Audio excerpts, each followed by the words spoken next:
Sejam todos muito bem-vindos mais uma vez aqui à Rádio Liverpool Brasil. Meu nome é Marco Antônio Rigotti, eu falo de Faro, no sul de Portugal, e hoje nós vamos fazer um compilado dos grandes vencedores dessa pré-temporada, ok? Daqui para frente é para valer, no final de semana a Premier League já começa e muito se passou nesses 5, 6 jogos que nós fizemos, né? E foi uma pré-temporada diferente, com os jogos de 30 minutos, com jogos de 60 minutos, com os dois jogos no mesmo dia, jogo dia sim também. Mas a gente pode tirar muito dessa pré-temporada. A gente viu muita coisa nova, a gente viu muito desenvolvimento de jogo, muita variação tática, alguns jogadores surpreendendo para bem, para mal. E hoje nós vamos falar um pouquinho então de quem termina essa pré-temporada num patamar mais alto do que entrou, basicamente. Ok? Não exatamente em uma ordem de relevância, mas nós vamos citar alguns jogadores aqui que realmente que realmente terminaram essa pré-temporada com uma imagem muito melhor, com mais perspectiva de tempo de jogo, com uma posição no elenco melhor. E nós vamos começar pelo mais importante deles, principalmente pela lesão de Andy Robertson, que vai estar afastado por cerca de 6 semanas a 2 meses do clube. Não tememos. Costas Tsimikas, o nosso grego, o nosso lateral tiririca, entrou muito bem nas partidas, foi muito bem. Depois de poder aproveitar ali uma grande temporada de pré-temporada, basicamente, em que, claro, teve seus problemas físicos, teve suas lesões, mas pôde se adaptar ao estilo de jogo do campeonato, à cidade, ao grupo. E realmente parece que foi feito um trabalho muito específico com o Costa de Tsimikas nesse último ano, porque ele entrou muito preparado e muito integrado ao estilo de jogo do Liverpool. Ele realmente, a gente parecia ali que a gente tinha um mini Robertson, porque a gente via o mesmo estilo de jogo de intensidade física, de muita presença ofensiva, de muito cruzamento, de uma qualidade muito alta no cruzamento. Então, assim, foi muito engraçado a gente ver que talvez esse ano a gente realmente tenha conseguido moldar perfeitamente um lateral que já era promissor, que ganhou muitos prêmios na Grécia e que tinha uma expectativa muito grande nele, uh, com o estilo de jogo que a gente sabe que funciona. Então, assim, eu fico muito satisfeito e eu acho que a gente vai poder ver muito do Tsimikas nessa temporada. Esses 2 meses que o Robertson vai estar de fora, ele vai ter muita sequência de jogo, vai funcionar inclusive para dar confiança para o Klopp de que ele pode ser utilizado mais no elenco, de que ele pode de vez em quando descansar o Robertson antes do jogo de Champions, que ele não precisa colocar o Robertson para jogar todos os jogos contra os seus Burnley da vida. Enfim, isso aí vai ser muito útil para o decorrer da nossa temporada, ok? O segundo nome que nós vamos conversar aqui é o de Harvey Elliott. E o Harvey Elliott é uma questão assim, tem muito o que falar do Harvey Elliott, então nós vamos tentar ser um pouquinho concisos aqui.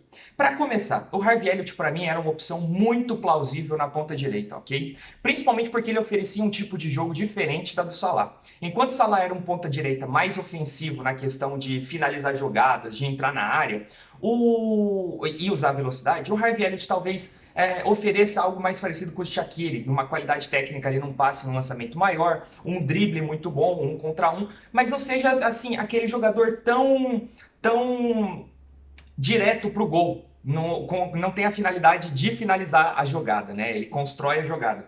E ainda que a gente tivesse total certeza de que pudesse ter variações e que o Salah poderia ir para o meio, que o Harvey Elliott poderia ficar na ponta direita, o Klopp inovou, cara. O Klopp inovou. E o Klopp inovou com o Harvey Elliott de 2 maneiras. A primeira, ele trouxe o Harvey Elliott para fazer a terceira função do meio de campo, que é uma função que a gente anda sofrendo constantemente para encontrar um jogador que consiga oferecer algo diferente de só aquele nosso meio campo pesado, né, que destrói jogada, principalmente para jogar contra esses times mais fechados dentro de casa, né? Então ali, muitas vezes a gente pensou nesse quarto homem de meio campo sendo o próprio Firmino, com a gente tendo um outro atacante, só que a gente consegue imaginar agora essa variação também com o Firmino se mantendo como 9 e o Elliott aparecendo como 10.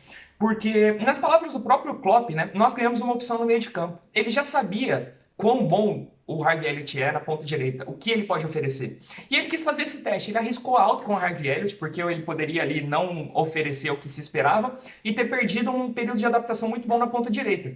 Então o Klopp arriscou muito alto com o Harvey Elliott e o resultado veio, o resultado foi muito alto também. Eu acho que hoje o Harvey Elliott começa a temporada com uma opção muito plausível, inclusive para titularidade, pela sequência e pela questão física no momento. E talvez pode vir a ser o maior acerto da história da carreira de Jürgen Klopp. que já revelou tantos nomes como Lewandowski, Andy Robertson, entre outros que vieram do nada, basicamente. O Harvey Elliott pode ser, a mudança dele para a ponta direita para o meio campo pode ser talvez o maior acerto da história de Jürgen Klopp. E já puxando aqui um pouco, não deixando de falar dos jogadores, mas já que a gente está falando bastante de Jürgen Klopp, vamos conversar um pouquinho também sobre como ele sai com uma perspectiva melhor. É claro, assim, Jürgen Klopp tem todos os créditos do mundo e ninguém aqui estava contra ele, ninguém aqui acha que entende mais que ele. Por mais que eu possa cornetar alguma coisa, eu tenho certeza que se ele fez essa escolha é porque é a melhor para o time e eu tenho que aceitar. Quem sou eu perto de Jürgen Klopp? Mas a verdade é que por alguns momentos na última temporada a gente reclamou que o clube era muito engessado, que a gente não tinha uma variação tática, que a gente sofria ali na hora que um certo time encaixasse um tipo de jogo contra a gente. E isso se repetiu muitas vezes. Os times vinham fechados a Anfield, jogavam contra o nosso psicológico e faziam gol em uma bola, cara. Isso funcionou muitas vezes. Quando a bola não entrava, ainda era um 0 a 0 e era frustrante pra gente. E dessa vez nós tivemos variações, cara. Nós tivemos variações. Nós tivemos o Shaqiri, por exemplo, tentando oferecer algo diferente nas pontas. Nós tivemos o próprio Harvey Elliott de camisa 10, a própria função do 10 flutuante, que nunca existiu no Liverpool, porque esse terceiro homem de meio campo, ele fazia uma função defensiva, né, de recuperação de bola, aquele início do gegenpressing, muito mais do que construção de jogada em si, e nós conseguimos ver não só o Harvey Elliott, mas principalmente o Harvey Elliott fazendo essa função e fazendo muito bem, flutuando nas pontas, fazendo como terceiro homem para triangulação dos dois lados e conseguindo distribuir o jogo para o atacante também. Isso tudo é mérito do Klopp, que percebeu essas falhas e está tentando oferecer mais. Ele poderia ter oferecido mais na temporada anterior? Poderia, mas nós temos que levar em conta que foi uma temporada sem pré-temporada, foi uma temporada em que o time logo no começo sofreu lesões muito complicadas. Então, assim, se tem alguém que tem crédito na instituição Liverpool Futebol Clube hoje, é Jürgen Klopp. E mais uma vez eu estou entrando em uma temporada muito esperançoso com o que ele pode fazer, com o que a gente não esperava nada, ok? Seguindo nas grandes invenções e contratações que vêm de dentro do elenco que o Jürgen Klopp trouxe pra gente essa temporada, Naby Keita é outra grande grata surpresa. Grande grata surpresa.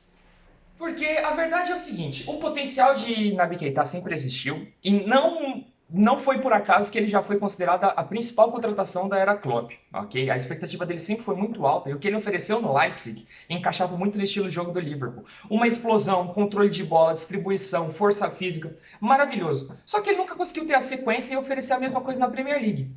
Uma pequena mudança, pequena assim, a gente diz aqui sem diminuir o grande feito de Jürgen Klopp, que para mim isso foi uma grande sacada. Mas a grande mudança de Naby Keita da temporada anterior para essa é que ele passou a jogar na posição do Wijnaldum. Ele deu um passinho para trás. Ele não é esse terceiro homem de meio campo, que da função que ele fazia, esse cara nem existe mais, muito mais flutuante hoje nessas variações, mas ele deu esse passo para trás e ele veio fazer a função do Wijnaldum. Obviamente que guardadas as devidas proporções, porque além da questão tática e técnica, o Wijnaldum oferecia regularidade. O Wijnaldum não se suspendia, o Wijnaldum não se machucava, o Wijnaldum jogava todos os jogos, ok? E isso é uma coisa que o Keita nunca ofereceu, né? O Keita agora tem todo um projeto individual, tem um plano individual especial de treinamentos para se manter a condição física. Tomara que funcione. Se funcionar, nós vamos talvez ter ganhado inclusive um potencial titular naquela posição. Porque o Keita foi muito bem na pré-temporada fazendo o que o Wijnaldum fazia. Muitas vezes, inclusive, com muita mais qualidade e disposição do que o Wijnaldum apresentou na última temporada, por exemplo. O Keita, ele conseguiu segurar a bola antes de distribuir o jogo no meio de campo. Ele conseguiu desafogar o jogo muitas vezes. Ele conseguia dar aquele primeiro corte que o Wijnaldum dava muito bom, que a gente fala, pô, o Wijnaldum é boleiro, não sei o quê. O Keita também é, cara. Ele consegue se livrar daquele primeiro marcador ali para quebrar a primeira linha. A intensidade física do Keita, se ele está saudável, é muito alta, ele é muito forte, ele corre muito, ele não cansa. Então, assim, eu estou muito esperançoso para o Keita. Só que a grande questão do Keita aqui, que a gente tem que colocar uma certa observação, é o seguinte, diferente de alguns outros jogadores que entram e se adaptam rápido, o Keita é um tipo de jogador que precisa da condição física apurada, do ritmo de jogo, do tempo de bola. O Keita precisa ter 5, 10 jogos em sequência para chegar no seu maior potencial. Nós não podemos fazer de novo o que a gente fez, por exemplo, contra o Real Madrid na temporada passada, em que, sem aparecer nos jogos anteriores, do nada ele vira titular. Isso não funciona para o Keita, ok? Não é como o Matip, por exemplo. Mas, tendo essa sequência e com o projeto clínico para mantê-lo saudável, eu acho que o Keita pode vir a, inclusive, ser titular nesse time e melhor. Ele tem capacidade para ser melhor do que qualquer dos meias que a gente estava cogitando para suprir a ausência do Wijnaldum.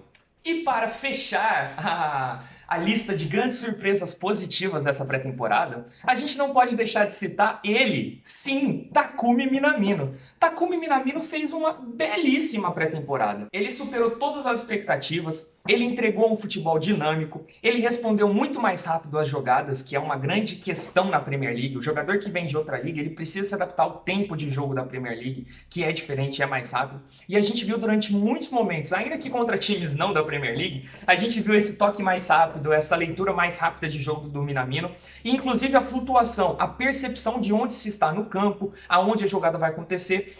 Isso tem Você percebe assim que, claro, você precisa de um certo entrosamento com o time, mas a própria liga tem um estilo de jogo assim, e ele desenvolveu isso, ele conseguiu se adaptar bem no Southampton, a pré-temporada foi boa para ele, e eu não digo que o Minamino vá ser um titular, um reserva direto, mas a questão é que o Minamino talvez tenha entrado nessa pré-temporada como algo descartável e com um provável empréstimo ou uma venda, e ele pode ter garantido o seu lugar na rotação do Klopp, ok? Ele pode vir a desenvolver mais. A gente não sabe, eu honestamente não sei qual é o teto de Takumi Minamino, até onde ele pode chegar, mas já está no nosso elenco e nós não vamos trazer ninguém, vale a aposta. É claro que nós tivemos mais alguns nomes que podem ter subido alguns degrauzinhos na hierarquia do Liverpool, como o próprio Cade Gordon, que entrou muito bem nos jogos de pré-temporada e talvez nem integre o elenco profissional nessa temporada, mas claro, subiu patamares e mostrou que já está no nível mais avançado do que se esperava do desenvolvimento do jogador. O Beck entrou bem algumas vezes também, mas isso já são detalhes menores que nós vamos abordar em uma live em outro momento. Se você não segue a gente ainda, a gente ficou até aqui no vídeo, né? Aproveita e clica aqui embaixo, segue o canal, que os vídeos eles vão vir cada vez mais para complementar as lives, porque a gente não consegue falar ali, porque fica muito no bate-papo do chat e tudo mais. O vídeo vai ser mais para uma explicação um pouquinho mais profunda, então nós vamos ter cada vez mais vídeos aqui no canal. Já segue o canal aqui, deixa o like, comenta o que você achou dessa pré-temporada, para você qual é o grande destaque, qual é a sua grande expectativa para essa temporada, e manda para os amiguinhos, vamos divulgar isso aqui para me empolgar a fazer mais, não?